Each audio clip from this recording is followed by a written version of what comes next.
हरे कृष्णा। बहुत से भक्त लोग जो हमारे मंदिरों से जुड़े हैं उनकी बड़ी जिज्ञासा रहती है एकादशी को लेकर। वैसे तो भारत देश में जो भी व्यक्ति पैदा हुआ है एकादशी के बारे में कुछ ना कुछ ज्ञान तो रखता है, लेकिन फिर भी जब से मॉडर्न सिविलाइजेशन ने अपना रूप लिया है, स्कूल्स में, कॉलेजेस में, कहीं पर भी लोगों को ऐसे त्योहारों के बारे में, फेस्टिवल्स के बारे में कोई जानकारी नहीं होती, इसलिए उनकी क्यूरियोसिटी बनती है और वो पूछते भी हैं प्रश्न। और कई बार लोग पुराने भी होते हैं लेकिन उनकी भी कई तरह के रिचुअल्स बंधे होने के कारण एकादशी को बड़े अजीब ढंग से कर रहे होते हैं या गलत दिन में कर रहे होते हैं। तो आज हमारी कोशिश रहेगी कि हम एकादशी से संबंधित सारी जिज्ञासाएं, डाउट्स या परेशानियां जो हमको आती हैं उन सब का उत्तर ढूंढ लें। तो हमारा प्रयास रहेगा इस वीडियो के द्वारा कि हम एकादशी के बारे में सारी सटीक जानकारी आपको दें। सबसे पहले लोग पूछते हैं कि एकादशी क्या है। जैसा कि नाम से ही विदित होता है, एकादश, संस्कृत में एकादश का मतलब होता है 11, अर्थात ये 11वां दिन है।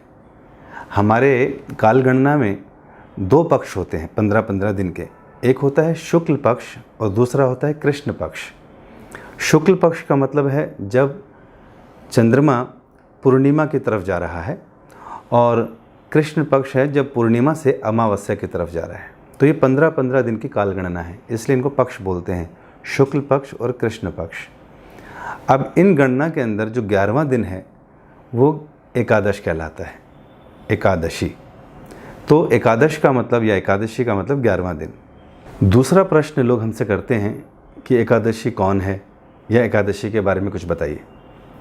तो जैसे हमारे ग्रंथों के द्वारा हमें ये पता चलता है कि जितने भी देवी देवता हैं, जितने भी महीने हैं, ये सारे पर्सोनिफाइड डेटीज़ हैं, इनका एक वास्तविक पर्सनल रूप भी है।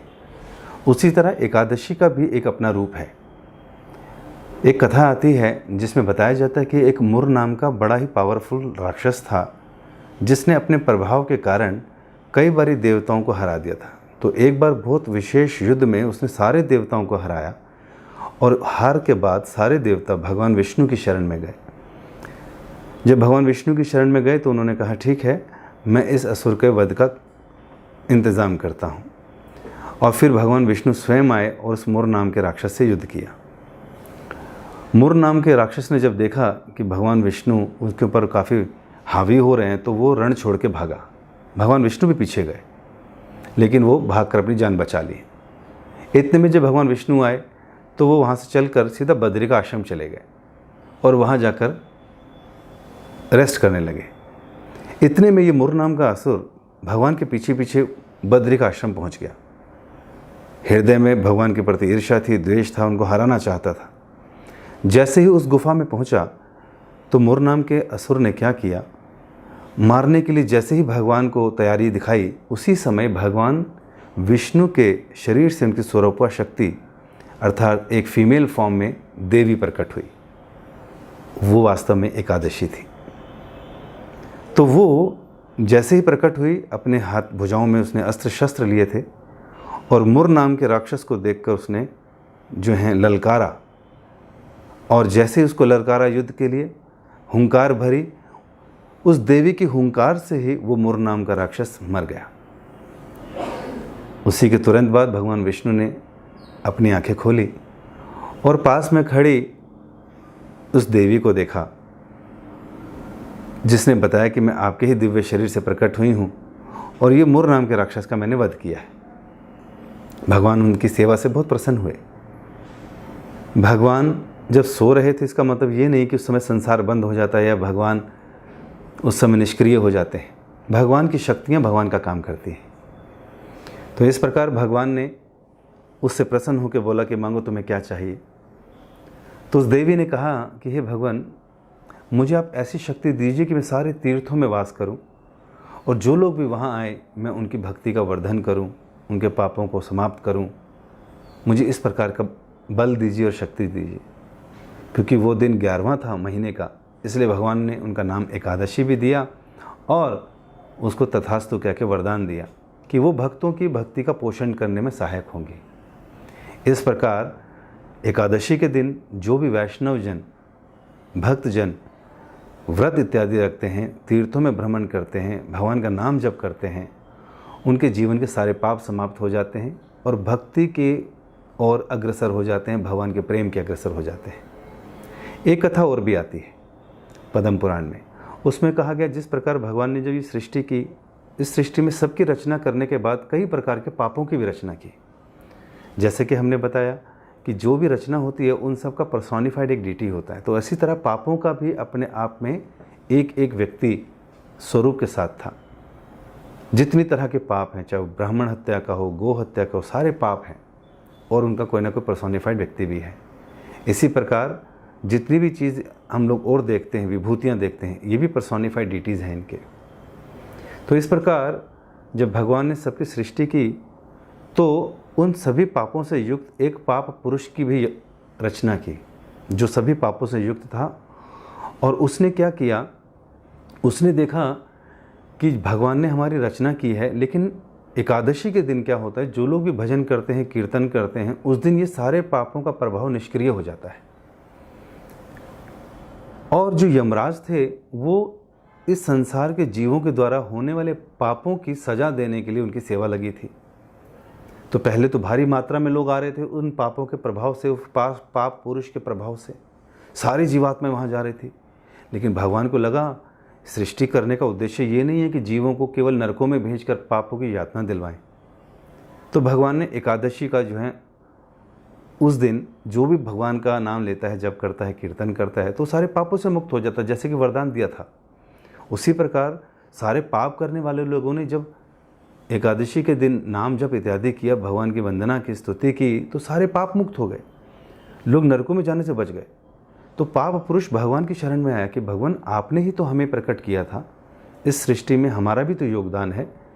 अगर कहीं ना कहीं पुण्य है तो पाप भी होने चाहिए, कहीं पर उजाला है तो अंधेरा भी होना चाहिए। तो आपने ही हमारी रचना की है और आज हम लोग बेरोजगार हो गए, क्योंकि हमारे द्वारा प्रभावित लोग पाप करते थे, नरकों में जाते थे।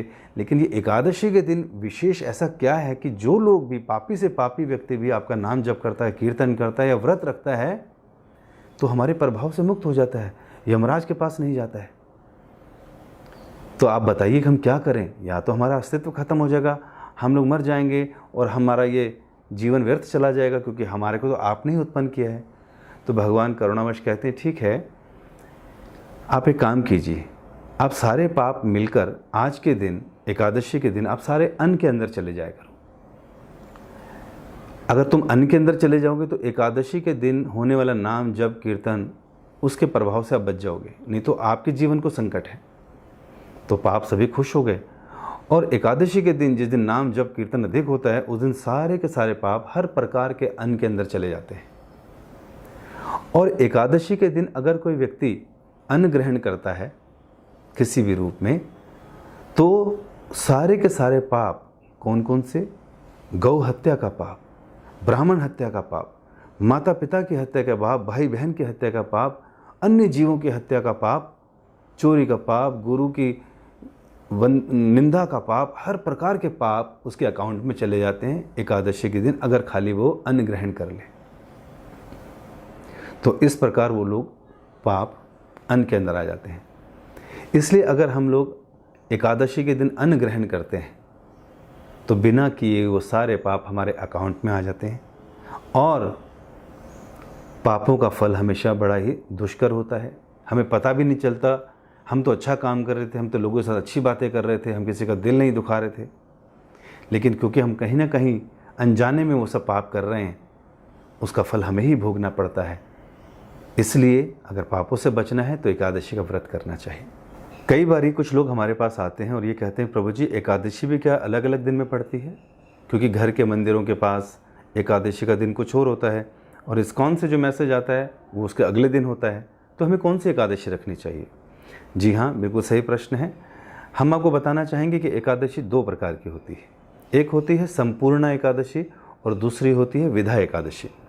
संपूर्ण एकादशी वो एकादशी है जिसमें दशमी और द्वादशी का कोई मिश्रण नहीं होता। दशमी का मतलब 10वें दिन का और द्वादशी मतलब 12वें दिन का। उन दोनों दिनों की कोई भी उसके अंदर मिश्रण नहीं होता, इसलिए वो संपूर्ण एकादशी कहलाती है। अर्थात एकादशी ही के दिन से शुरू, एकादश के ही दिन खत्म। तो ऐसी एकादशी को संपूर्ण एकादशी कहते हैं। जो विधा एकादशी है वो दो प्रकार की होती है। एक होती है पूर्व विधा एकादशी और एक होती है पर विधा एकादशी। जो पूर्व विधा एकादशी है वो एकादशी का जो दिन है, जो सूर्य उदय होता है, उससे 1 घंटा 36 मिनट के बीच में जो पहले अगर दसवीं का मिश्रण है अंश मात्र भी, तो वो पूर्व विधा एकादशी हो जाती है। और उस एकादशी के दिन हम इसलिए उसका व्रत का पालन नहीं करते क्योंकि पद्म पुराण में कहा गया पूर्व विधा एकादशी जो है दैत्यानाम पुष्टिवर्धनम, अर्थात वो दैत्यों के जैसे असुरी गुण हैं वो हमारे अंदर जागृत करती है अगर हम पहली एकादशी रखते हैं, अर्थात पूर्व विधा एकादशी जिसमें दसवीं का मिश्रण है, जो जनरली आप कई बार देखते हैं। तो पद्म पुराण में ऐसा साफ साफ कहा गया है कि अगर हम पूर्व विधा एकादशी रखेंगे तो वो दैत्यानाम पुष्टिवर्धनम, वो आसुरी गुण हमारे अंदर उसको शक्ति देता है। इसलिए हम देखते हैं कई बार लोग इतनी भक्ति पूजा पाठ कर रहे हैं लेकिन पूर्व विधा एकादशी रख रहे हैं तो उनके जीवन में ज़्यादा बदलाव नहीं आता, उनके अच्छे गुण नहीं होते, और जो आसुरी गुण हैं काम, क्रोध, लोभ, मोह, मद, मात्सर्य, ये बढ़ते जाते हैं। असुरों को बल देने वाली एकादशी हो जाती है थोड़ी सी गलती के कारण। लेकिन अगर हम पर विधा एकादशी रखेंगे, अर्थात एकादशी का मिश्रण द्वादशी के साथ है अगले दिन, तो ये पर विधा एकादशी हो जाती है। इसे वैष्णव एकादशी कहते हैं। ये वैष्णवों के सद्गुणों को बल देती है, पुण्य कर्म जागृत करती है, भक्ति के प्रति उनको उन्मुक्त करती है। तो इसलिए भक्तों को चाहिए वो पर विधा एकादशी रखें। इसके अलावा एक होती है त्रिस्पर्शा एकादशी। ये बहुत ही महत्वपूर्ण एकादशी होती है। कई बारी समय काल गणना के अनुसार ऐसी एकादशी जिसमें एकादशी, द्वादशी और त्रयोदशी का भी मिश्रण हो जाता है, तो ऐसी एकादशी त्रिस्पर्शा एकादशी कहलाती है। इस दिन की रखी गई एकादशी 1000 एकादशियों के व्रत के समान के बराबर होती है। इसलिए जब कभी ऐसी त्रिस्पर्शा एकादशी आए तो भक्तों को वो भी करनी चाहिए। वैसे तो भक्तों को हर एकादशी को करना चाहिए, क्योंकि जब एक पक्ष में एक एकादशी आती है तो एक महीने में 2 पक्ष हुए तो 2 एकादशी हुई, एक साल में 24 दिन हुए अर्थात 24 एकादशी। तो भक्तों को चाहिए सारी एकादशी का पालन करें पूरे मन योग के साथ, श्रवण कीर्तन करते हुए, भगवान का नाम का जप करते हुए। और एक विशेष एकादशी आती है इन 24 एकादशी में, जिसे हम बोलते हैं पांडव निर्जला एकादशी। नाम सुनते ही कुछ ना कुछ ज्ञान तो हो गया होगा। निर्जला मतलब ये ऐसी एकादशी है जिस दिन लोग निर्जल रहते हैं। इसके पीछे भी एक छोटी कथा है। भगवान कृष्ण अपने प्रिय भक्तों को, मित्रों को, युधिष्ठिर और उनके सारे भाइयों को सारी एकादशियों का महत्व समझा रहे थे और बता रहे थे कि किस प्रकार हमें एकादशी के दिन अन्न नहीं ग्रहण करना चाहिए। और परिवार में कुंती महारानी, युधिष्ठिर महाराज, अन्य सभी भाई, द्रौपदी, सब जो है एकादशी का पालन करते थे। जब इतनी महिमा सुनी तो भीम ने कहा, हे भगवान, मैं तो अति भोजी हूँ, वृकोदर हूँ, मेरे पेट में हमेशा अग्नि जो है ज्वलंत रहती है और मुझे कुछ ना कुछ खाना पड़ता है। मैं तो भूखा नहीं रह सकता और मैंने आज तक कोई एकादशी का पालन नहीं किया जितने आपने अभी एकादशियों का वर्णन किया। इसका मतलब मैं तो इतना पापी हो कि मुझे नरकों में जाना पड़ेगा। तो भगवान ने कहा, बिल्कुल, अगर कोई व्यक्ति एकादशी के दिन अन्न ग्रहण कर रहा है तो सारे पापों का भागी बन रहा है। तो उसने कहा, भगवान मुझे बताइए, कोई ऐसा उपाय बताइए कि जिससे कि मैं इन सब चीज़ों से बच सकूं। तो भगवान कृष्ण ने कहा, यहाँ व्यासदेव जी हैं। व्यासदेव जी सारे के सारे ग्रंथों के रचयिता भी हैं और ज्ञाता भी हैं। हम इन्हीं से पूछ लेते हैं कि इसका क्या मार्ग है। फिर व्यासदेव जी ने भीम की संतुष्टि के लिए उनको कहा कि जो एकादशी है वो सारी महत्वपूर्ण है, भक्तों को चाहिए वो सारी एकादशी का पालन पूरे मनोयोग के साथ करें। लेकिन तुम्हारे केस में क्या है कि तुम अतिभोजी हो, वृकोदर हो, तुम्हारी जठरा अग्नि हमेशा ज्वलंत रहती है, तुम्हें कुछ ना कुछ खाना पड़ता है। तो आप एक काम क्या कीजिए, आप अगर ज्येष्ठ मास की जो एकादशी आती है उस एकादशी में जिसे अगर आप फास्ट रखते हैं, एकादशी का पालन करते हैं, लेकिन निर्जल अर्थात उस दिन आपको जल भी नहीं पीना, तो अगर आप बिना जल के उस एकादशी को पूरा पालन करते हैं तो लगभग पुरानी 23 एकादशी जिस दिन आपने अन्न भी ग्रहण करा है या नहीं रखा है, आपको पूरी के पूरे साल की 24 एकादशियों का फल मिल जाएगा। ये सुनकर भीम बहुत प्रसन्न हुए कि खाली एक एकादशी रखने से। उन्होंने कहा, जी हाँ। तो इसी तरह हमारे जीवन में भी होता है, कई बार एकादशी के दिन हम कुछ ना कुछ खा पी लेते हैं, गलती से नियम टूट जाता है, या 10वीं वाली दिन रख ली पूर्व विधा, तो भक्त कहते हैं हम क्या करें। तो उन्हें चाहिए कि उनको तो मनोयोग से करे ही, लेकिन जब पांडव निर्जला एकादशी आती है जून के महीने में, उस दिन क्या करे, निर्जल रहे। और इस तरह से अन्य एकादशियों में हुए गलतियां सब माफ़ हो जाएंगी और सारी एकादशियों का फल मिल जाएगा। इस प्रकार बहुत संतुष्ट हुए भीम ये सुनकर। तब से इस एकादशी का नाम पड़ गया भीम एकादशी या फिर पांडव निर्जल एकादशी। इसके अलावा कई बार लोग आते हैं और कहते हैं प्रभु जी एकादशी कैसे रखनी चाहिए और उसमें क्या क्या खा सकते हैं। वैसे तो हम देखें कि हमारी खाने की आदत इतनी स्ट्रांग है कि हम अपनी जीवा को बिल्कुल भी रोक नहीं सकते, उसके वेग को। इसलिए हमारी ट्रेनिंग ऐसी कि 14 दिन 15 दिन हर समय हम 3 बार 4 बार हर समय कुछ ना कुछ खाते रहते हैं। और इस वजह से जब एकादशी के व्रत के बारे में सुनते हैं तो चक्कर आने लगते हैं कि बिना अन्न के कैसे रहेंगे। और इसलिए हम लोगों को फिर कई तरह के उपाय चाहिए होते हैं कि क्या क्या खा सकते हैं। इंटरनेट पे ढूंढते हैं, मंदिरों में फ़ोन करके पूछते हैं, वैरायटी ढूंढते हैं। तो इसको रखने का तरीका तो ये है कि जैसे ही हम 10वें दिन जब हम शाम के समय भोजन लें तो कोशिश करनी चाहिए 5 बजे तक भोजन ले लेना चाहिए, ताकि ग्रेन जो पेट में है वो टाइमली डाइजेस्ट हो जाए। उसके बाद भी अगर कुछ भूख लगे तो फिर फल इत्यादि ले सकते हैं। तो 5 बजे के बाद सायंकाल के बाद हमें कुछ नहीं लेना चाहिए दशमी के दिन ही। और फिर सुबह उठ के स्नान इत्यादि कर कर एकादशी भगवान का नाम जप कर कर शुरू करना चाहिए, उनकी प्रार्थना कर कर, मंगला आरती कर कर या उनकी वर्शिप करके। उस दिन हमें चाहिए कि हम गीता का पाठ करें, 15वां अध्याय भी पढ़ सकते हैं, और श्रीमद् भागवतम से कई श्लोकास को पढ़ सकते हैं 1 घंटा 2 घंटा। एकादशी का मतलब है उस दिन हम भगवान के पास जाएं। उपवास का मतलब होता है भगवान के और नज़दीक जाने का एक अच्छा माध्यम। तो एकादशी माधव तिथि बोला जाता है, अर्थात ये माधव भगवान को, कृष्ण को संतुष्ट करने वाली है, भक्ति बढ़ाने वाली है। भक्ति जननी अर्थात हमारे हृदय में भक्ति का उदय कराती है। तो इसलिए हमें चाहिए सुबह उठने के बाद स्नान इत्यादि नित्य कर्मों से निकलने के बाद भगवान के नाम का जप, कीर्तन, वर्शिप इत्यादि करें और पूरा दिन ऐसे कार्य करें जो भक्तिमय हों। अगर ऑफिस जाना पड़ता है या बिज़नेस में जाना पड़ता है, घर से बाहर निकलना पड़ता है, तो मॉर्निंग में अपनी पूरी साधना कर कर जाएं। और फिर बाहर भी अगर जाएं तो कम से कम बोलें, कम से कम शारीरिक काम करना पड़े, ऐसा प्रयास करना चाहिए। और जो लोग घर में रहते हैं उन्हें चाहिए कि वो उस दिन भजन कीर्तन ज़्यादा से ज़्यादा करें और कोई भी ऐसा कार्य ना करे जिसमें हमें लगे हमारा टाइम वेस्ट होता है, जैसे नाखूनों को काटना, बाल बनवाने जाना, पार्लर जाना या जिम जाना। ऐसे शारीरिक कार्य जो हम अन्य दिनों में करते हैं उस दिन ना करें। हम अपने समय का इस्तेमाल भक्ति के लिए करें, ताकि भगवान भी देखे कि हम अपना समय का एक एक क्षण भगवान की सेवा के लिए लगा रहे हैं। और दूसरे कार्य जो अन्य दिनों में टाले जा सकते हैं उस दिन ना करें। उस दिन केवल भक्ति का दिन है। उस दिन हम भगवान के नज़दीक जाना चाहते हैं, ऐसी डिज़ायर डेवलप करें और ऐसे कार्य भी करें। तो पूरा दिन भक्तिमय कार्य करें, श्रवण करें, स्पिरिचुअल वीडियोस देखें और ग्रंथ इत्यादि पढ़ें। शिला प्रभुपाद जी कहा करते थे भक्तों को कि हमें ज़्यादा से ज़्यादा जप करना चाहिए। तो एकादशी के दिन भक्त लोग 64 माला का, 108 माला का नियम ले सकते हैं, करने का प्रयास करना चाहिए। नहीं समय है, ऑफिस या काम पर जाना पड़ता है, तो 32 माला कर लें। लेकिन इस्कॉन के सदस्यों से प्रार्थना की जाती है कि वो कम से कम 25 माला तो इस दिन करें। इसलिए हमारे सभी नवदीक्षित भक्त दीक्षा के बाद, उससे पहले सभी लोग 25 माला की आदत डालते हैं। एक माला 108 मनकों की होती है और 25 माला भक्त लोग कम से कम करते हैं, अन्यथा ज़्यादा भी करने का प्रयास करते हैं। तो इस प्रकार हमें व्रत रखना चाहिए। खाने के लिए जैसे हम नवरात्रों में कुट्ठू, सामक और कई कुछ लिमिटेड सब्जियां जो बताई जाती हैं जैसे घिया इत्यादि, इनका सेवन करते हैं, तो वो करा जा सकता है।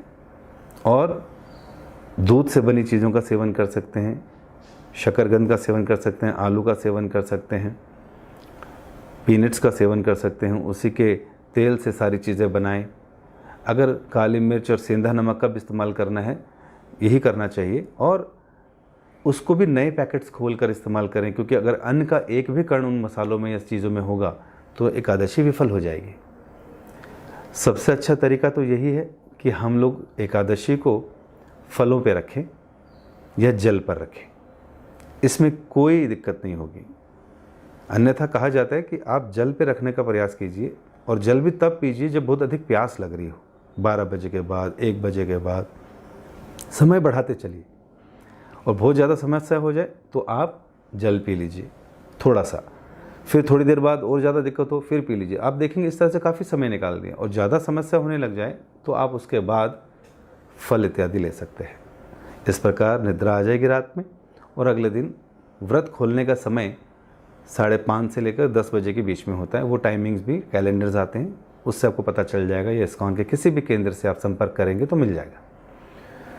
तो पारण काल का जो समय होता है व्रत खोलने का, ब्रेकफास्ट टाइम, वो उसी के बीच में अन्न ग्रहण करके करना होता है। वो अन्न भी विधिवत रूप से साफ सुथरा सात्विक आहार हो, भगवान को भोग लगा हो, और उसके बाद उसको ग्रहण करना चाहिए। क्या खाएं और क्या ना खाएं के चक्कर में बहुत ज़्यादा मन को ना दुविधा में डालें। बेस्ट है कि जल पे रखें। सभी एकादशी को नहीं रखा जाता तो फल पे रखें, और वो भी शाम को संध्या के समय ही फल इत्यादि खाएं। अगर किसी के साथ दिक्कत है, घर परिवार में लोग बिल्कुल नहीं मानते हैं, उनके लिए वैरायटी बनानी पड़ती है ताकि अन्न से बचें, पापों से बचें, तो हाँ, उनके लिए अगर आप बनाना चाहते हैं तो बना सकते हैं, और ध्यानपूर्वक बनाएं ताकि उनको एकादशी का फल मिले। अन्यथा एक दिन की तपस्या से हम लोग अपना कितना भला कर सकते हैं। एक तो किसी भी प्रकार के पाप नहीं हुए, और दूसरी तपस्या हो गई। और बताते हैं आजकल साइंटिफिकली प्रूव किया गया कि अगर कोई व्यक्ति 16 घंटे का उपवास रखता है रोज़ अपने खाने में, शाम को 5-6 बजे ले लिया और अगले 9 साढ़े 9 बजे के बाद ब्रेकफास्ट लिया, तो 16 घंटे की जो फास्टिंग है हमारे शरीर के अंदर से हमारे पहले बॉडी को भी डिटॉक्सिफाइड करती है, और जितने भी जो हैं विषैले कीटाणु अंदर हैं जो साइंस को कॉज करते हैं, ऐसी चीज़ उनके साथ भी फाइट करके उनको भी नलीफाई करता है। तो इसलिए हमें फास्ट रखना ही चाहिए और आनंदपूर्वक इसका पालन करना चाहिए, और दूसरों को भी प्रेरित करना चाहिए। कई बार लोग पूछते हैं कि प्रभु जी एकादशी के दिन चाय पी सकते हैं क्या? क्योंकि अगर हम चाय नहीं पीते ना तो हमारा सर दर्द होता है, और सर दर्द की वजह से फिर हम लोग पूरा दिन परेशान रहते हैं। वास्तव में चाय के अंदर निकोटीन है, कॉफ़ी के अंदर कैफीन है। ये दोनों अपने आप में एक नशे हैं जो हमारे माइंड को स्टिमुलेट करते हैं, उद्वेगित करते हैं, और कई प्रकार के विचारों में निमग्न कर देते हैं। इसलिए हम देखते हैं कि अगर हमारी कोई ऐसी आदत है चाय और कॉफ़ी पीने की, तो कहीं ना कहीं हमारे को अपने उस नशे के शिकंजे में रखता है। तो प्रयास करना चाहिए ये हमेशा के लिए ही छोड़ देना चाहिए। और अगर ऐसा कुछ लगता है कि सर दर्द हो जाएगा, तो हमें क्या देखना चाहिए कि हमें प्रयास यही करना चाहिए उस दिन हम गर्म पानी पी लें, उसके अंदर चीनी मिला लें, उसके अंदर अदरक डाल लें। तो ऐसा कुछ करने से, पीने से क्या होगा कि कुछ ना कुछ फ़ायदा हो जाएगा, और जो मन हमारा को लगता है कि कुछ गरम गरम पीना था तो वो सब ठीक हो जाएगा। और ये एक आध बार की ही प्रॉब्लम है। प्रयास तो हमें ये करना चाहिए, अगर कोई इस प्रकार का सर दर्द है तो एक लंबी सी पट्टी ले लें कॉटन की, उसको गीला करके सर पे 2 बार लपेट लें। दिन में ऐसे 2 या 3 बार करेंगे तो सर दर्द ख़त्म हो जाता है। गैस पेट से बनती है तो चादर बड़ी जैसे होती है उसको भी हम लपेटें, और 8 इंच का बना लें उसको, और गीला करके उसको भी पेट में लपेट सकते हैं, तो सारी गैस ख़त्म हो जाती है। तो बड़ा फ़ायदा करते हैं ऐसे टिप्स। कुछ लोग ये भी कहते हैं कि प्रभु जी हम डायबिटिक हैं, कुछ ना कुछ खाना पड़ता है, तो इसलिए हमको व्रत नहीं रख सकते। तो देखिए हम लोग ना जन्मों जन्मों से खा रहे हैं, जन्मों जन्मों से जीवा पर नियंत्रण ना करने के कारण इस संसार में बार बार आना पड़ता है। जैसे हम प्रसाद प्रार्थना में कहते हैं, तार मध्य जीवहति लोभमय सुदुर्मति, ताके जेता कठिन संसारे, कृष्ण बड़ा दयामय। कहा जा रहा है कि हमारे पूरे शरीर में जो जीवा है एकदम सेंटर पॉइंट पर, इसको काबू पाना, इसके वेग को बहुत ही मुश्किल है। अगर इसको काबू कर लिया ना तो पूरा जीवन हमारा सही ढंग से चल सकता है। तो एकादशी का एक दिन ऐसा आता है जिस दिन तपस्या करते हैं और जीवा पे नियंत्रण करते हैं। तो अगर हम लोगों को डायबिटिक हैं तो उसका कारण ये नहीं है कि एकादशी की वजह से हमको ऐसा कुछ प्रॉब्लम हो रहा है। उसके पीछे कारण ये है कि हम लोगों का सुबह से लेकर शाम तक की जो दिनचर्या है बड़ी उल्टी सीधी है, और कुछ भी खाते हैं, कहीं भी खाते हैं, फ्राइड कुक्ड कुछ भी, उसकी वजह से गैसेस बनती हैं, उसकी वजह से हम लोग ब्लड प्रेशर और शुगर भी रहती है। अगर आप सात्विक भोजन करेंगे, सुबह जल्दी उठेंगे, प्राणायाम इत्यादि करेंगे, तो आपका बीपी शीपी सब खत्म हो जाएगा, शुगर सब चली जाएगी। लेकिन आपको नियमित और सात्विक जीवन जीना पड़ेगा। तो हमने ही अपने जीवन को इस प्रकार कर रखा है जिसकी वजह से बीमारियां हुई हैं। तो अगर आप सात्विक जीवन जिएंगे तो बीमारियां खत्म हो जाएंगी, नशे खत्म हो जाएंगे, और एकादशी बहुत आसानी से सुखपूर्वक आनंद में करेंगे। उसके बावजूद भी अगर आपको समझ आ गया है और अभी नहीं वेगों को कंट्रोल कर पा रहे, तो उस दिन आप फल खाने के बाद ऐसी कोई दवाई ले सकते हैं अगर आपको लगता है तो, अन्यथा इसकी आवश्यकता ही नहीं पड़ेगी। और फिर कई बार लोग पूछते हैं कि कौन लोग रख सकते हैं। कि कुंवारियाँ लड़की रख सकती हैं क्या, या जो विडोज़ हैं वो रख सकती हैं क्या, या विवाह से पहले नहीं रखना चाहिए, विवाह के बाद रखना चाहिए क्या, छोटे बच्चों को तो कुछ भी खिलाना चाहिए, उनका क्या दिक्कत है। जबकि हमें मालूम होना चाहिए कि जब ये कहा गया अन्न के अंदर सारे पाप आ जाते हैं, तो अब ये पाप जो भी अन्न खाएगा उन सबको लगेंगे, चाहे वो बच्चा हो, चाहे वृद्ध हो, चाहे डायबिटिक हो, चाहे कोई भी हो, कोई एक्सक्यूज़ नहीं चलेगा। इसलिए हमें चाहिए कि हम अपनी जीवन शैली को बदलें। और व्रत कौन रख सकता है? बताया जाता है 8 से 80 साल के सभी लोगों को रखना चाहिए। इसका मतलब ये नहीं कि 80 के बाद अगर हमको कुछ भी खाने की छूट मिल गई उसके बाद भी रखना चाहिए, लेकिन शारीरिक की इम्यूनिटी और संरचना ऐसी हो जाती है कि उस समय व्यक्ति रख नहीं पाता। लेकिन जो भक्त हैं, डिटरमाइंड हैं, भगवान की भक्ति में आनंद उठा रहे हैं, वो आराम से रख लेते हैं। तो 80 के बाद भी रख सकते हैं। और 8 साल के बाद इसलिए कहा जाता है क्योंकि बालक कई बार छोटे होते हैं, जिद्दी होते हैं, हठी होते हैं, तो वो जिद करते तो उनको मनाया जा सकता है, नहीं मानते तो खिलाया जा सकता है। लेकिन अगर वैष्णव परिवार है तो वो बच्चों को बचपन से पैदा होने के बाद से एकादशियाँ रखवाते हैं। तो हमें प्रयास करना चाहिए कि हर उम्र के व्यक्ति से एकादशी का पालन करवाना चाहिए। और ऐसे दिनों में कहीं जाना नहीं चाहिए। फेस्टिवल है, किसी के घर में फंक्शन है, वो केक खिला दिया, उन्होंने ये कर दिया, नहीं, आप उस दिन आप घर पे रहिए, भजन कीजिए। और बहुत ज़रूरी अगर जाना है तो अपना ध्यानपूर्वक जाएं और एकादशी का पालन करें। लोगों को साफ साफ समझा दें कि हम लोगों ने एकादशी का पालन कर रहे हैं और आज हम कुछ नहीं खाते। और इस प्रकार जो लोग ये कहते हैं कि गर्ल्स को रखना चाहिए कि नहीं, या किस उम्र में रखना चाहिए, तो इस सबका पालन करना चाहिए, सबको करना चाहिए। एकादशी रखने से कोई दिक्कत नहीं होती, बल्कि लाभ ही पहुँचता है। कई बार लोग बोलते हैं प्रभु जी हम सोमवार का रखते हैं, वीरवार का रखते हैं, तो ये भी रखें क्या? देखिए, अब सोमवार का, मंगलवार का, वीरवार का कोई भी व्रत रखें, उससे लाभ पहुँचेगा। कोई ना कोई देवता का व्रत है वो। लेकिन अगर आप उनको नहीं भी रखते तो उससे कोई नुकसान नहीं है। लेकिन अगर आप एकादशी व्रत नहीं रखते तो उससे नुकसान ही नुकसान है।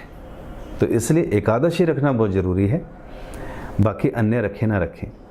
और वैसे भी अगर हम एकादशी, जो कि माधव तिथि है, भक्ति जननी है, भगवान को प्रसन्न करने वाली है, उसको रख लेंगे ना, तो अन्य सभी व्रतों का जो देवी देवताओं के भी हैं वो सब के फलों का समावेश एकादशी में मिल जाएगा। तो इस प्रकार हर व्यक्ति को रखना चाहिए, हर उम्र के व्यक्ति को रखना चाहिए, हर जेंडर के व्यक्ति को रखना चाहिए, हर कास्ट, क्रीड, कलर, नेशनैलिटी सबको रखना चाहिए और पूरा आनंद उठाना चाहिए। तो इस प्रकार हमें इस व्रत का पालन निश्चित रूप से करना चाहिए, बहुत ही महत्वपूर्ण है। और प्रयास करना चाहिए एकादशी के दिन हमें पूरी तरह से, पूरे मनोयोग के साथ कृष्ण के नाम, गुण, रूप और लीलाओं का वर्णन करना चाहिए, श्रवण करना चाहिए। और भक्तों से अगर बात करें तो इसी विषय पे करनी चाहिए। और फिर क्या नहीं करना चाहिए? वो सारे कार्य ना करें जो हमें कृष्ण का विस्मरण कराते हों या उनको भुलाते हों, भक्ति से दूर करते हों, भक्तों के संग से दूर करते हों, या हमारा मन विचलित रखते हों या एंटरटेनमेंट की तरफ लगाते हों। तो उस दिन टीवी ना देखें, मोबाइल फ़ोन ऑफ रखें, उस दिन फालतू की बात ना करें, घर पे ही रहने का प्रयास करें और अधिक से अधिक जप करें। आप देखेंगे कि 15 दिन में एक दिन इस एकादशी का पालन करने से आपको भक्ति का ऐसा बूस्ट मिलेगा कि आप अन्य 14 दिनों में बड़ी ही सही चेतना से जीवन जिएंगे। इसलिए हमें एकादशी को, जिसे हम भक्ति बूस्टर कहते हैं, ज़रूर करना चाहिए। इससे हमारा भी जीवन सफल होगा, हमारे इर्द गिर्द हमारे बच्चों का, अपने परिवार के सभी लोगों का जीवन सात्विक होगा, शुद्ध होगा, ऑस्पिशियस होगा। इसलिए हमें हर हाल में एकादशी करनी चाहिए। धन्यवाद। हरे कृष्णा।